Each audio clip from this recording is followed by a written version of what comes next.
Fasting insulin అంటే ఏంటో తెలుసుకుందాం. చాలా మందికి ఫాస్టింగ్ బ్లడ్ గ్లూకోజ్ అంటే ఏంటో తెలుస్తుంది. డయాబెటీస్ ఉన్న వాళ్ళు కానీ, లేదు అని అంటే అసలు డయాబెటీస్ ఉందా లేదా చెక్ చేసుకుందాం అనుకున్న వాళ్ళు ఫాస్టింగ్ కానీ, పోస్ట్ ప్రాండియల్ కానీ బ్లడ్ షుగర్స్ చెక్ చేసుకుంటూ ఉంటారు.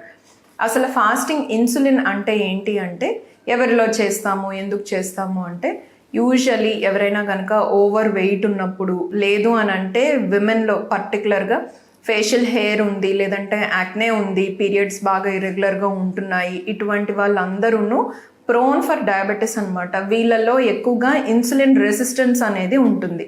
ఇన్సులిన్ రెసిస్టెన్స్ అంటే ఏంటి అంటే వీళ్ళలో ఫ్యాట్ ఒబెసిటీ వలన ఎక్కువగా ఫ్యాట్ డిపాజిషన్ ఉండడం వలన హార్మోనల్ ఇంబ్యాలెన్స్, ఏదైతే టెస్టోస్ట్రాన్ ఉంటుందో దాని యొక్క ప్రొడక్షన్ ఆండ్రోజన్ ఎక్కువ అవుతుంది. At the same time oestrogen కూడాను ఎక్కువే ఉంటుంది. బట్ ఈ ఉన్న ఈస్ట్రోజన్ అబ్నార్మల్ ఈస్ట్రోజన్ అనమాట.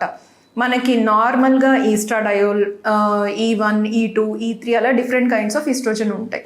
కానీ ఈ పీసీఓడిలో కానీ, లేదు అని అంటే ఒబీస్గా ఉండేవాళ్ళు, ఇన్సులిన్ రెసిస్టెన్స్ ఎక్కువగా ఉండేవాళ్ళు, వీళ్ళలో ఏమవుతుంది అంటే ఏదైతే వీళ్ళకు ఉండాల్సిన ప్రాపర్ ప్రపోర్షన్ ఈస్ట్రోజన్, టెస్టోస్ట్రాన్ కానీ, ఆండ్రోజన్ కానీ అది డిస్టర్బ్ అవుతుంది అనమాట. దాని వలన అబ్నార్మల్ ఈస్ట్రోజన్ అన్నది ప్రొడ్యూస్ అవుతుంది.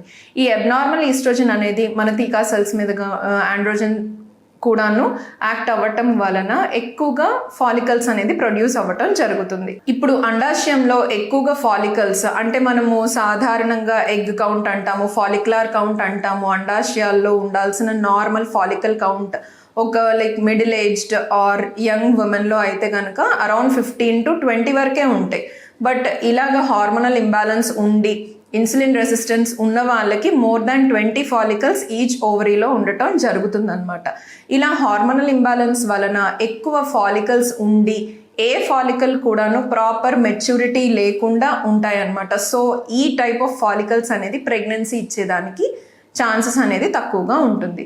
సో మనకి మెయిన్గా ఫాస్టింగ్ ఇన్సులిన్ అనేది ఎవరైనా విమెన్ పీసీఓడితో బాధపడుతున్నారు, లేదు అని అంటే ఓవర్ వెయిట్ ఒబేస్గా ఉన్నారు, లేదు అని అంటే వేరే ఏదైనా హార్మోనల్ వాళ్ళకి డిస్టర్బెన్సెస్ ఉన్నాయి, ఫేషియల్ హెయిర్ ఎక్కువగా ఉంది, హిర్సుటిజం ఉంది, ఇటువంటి వాళ్ళందరిలో కూడాను మనం ఫాస్టింగ్ ఇన్సులిన్ అన్నది అడ్వైస్ చేయటం జరుగుతుంది.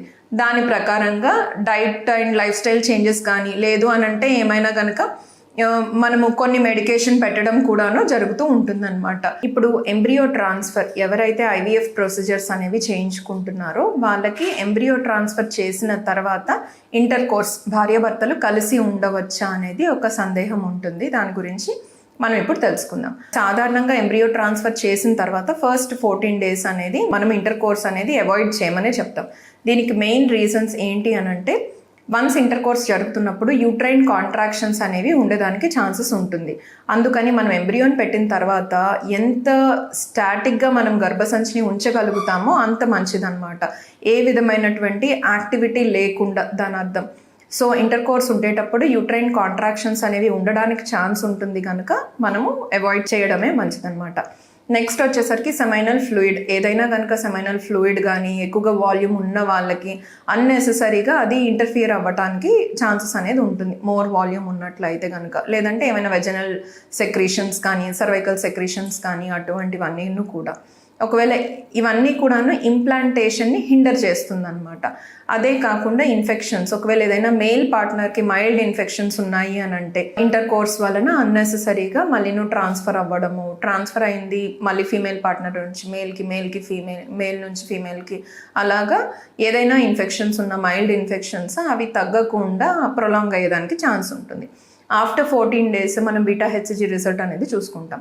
వన్స్ ప్రెగ్నెన్సీ పాజిటివ్ అయిందంటే సాధారణంగా ఫస్ట్ ట్రైమిస్టర్ మనం ఇంటర్ కోర్స్ అవాయిడ్ చేయడమే మంచిదన్నమాట. ఎందుకు అని అంటే ఇంటర్ కోర్స్ వలన ఏమైనా మైల్డ్ స్పాటింగ్ అయినా, మనం ఐవీఎఫ్ ప్రొసీజర్కి ఎక్కువగా ఇన్ఫర్టిలిటీ కపులే కాకుండా రికరెంట్ అబార్షన్స్ ఉన్న వాళ్ళకు కూడాను మనం ఐవీఎఫ్ని అడ్వైస్ చేయడం జరుగుతుంది. సో వీళ్ళలో ఆల్రెడీ ఇదివరకు ఎక్కువగా మిస్క్యారేజెస్ అవ్వడము, లేదా లూటియల్ ఫేస్ డిఫెక్ట్స్ ఉండేవాళ్ళు, ఇటువంటి వాళ్ళందరూ ఉంటారు. హై రిస్క్ గ్రూప్ అనమాట వీళ్ళంతా. At the same time precious pregnancy అని కూడా అంటాం. ఎన్ని విధాలుగా మనం జాగ్రత్తలు తీసుకుంటున్నాం కనుక ఇంటర్ కోర్స్ వలన జరిగే ఏమైనా లైక్ స్పాటింగ్ అవ్వనివ్వండి, కొంచెం అబార్షన్స్, మిస్క్యారేజెస్ రిస్క్ అవన్నీ కూడా ఉంటాయి కాబట్టి ఫస్ట్ ట్రైమిస్టర్లో మనం అవాయిడ్ చేయడం జరుగుతుంది. Second trimester is safe for inter course. అంటే 12 వీక్స్ దాటిన తర్వాత ప్రెగ్నెన్సీ వచ్చిందంటే 12 వీక్స్ దాటిన తర్వాత ఇంటర్ కోర్స్ చేసుకున్నట్లయితే కనుక అది సేఫ్. బిఫోర్ దట్ అసలు కంప్లీట్గా ఇంటర్ కోర్స్ అవాయిడ్ చేయటమే ఎంబ్రియో ట్రాన్స్ఫర్ తర్వాత మంచిది. Thank you.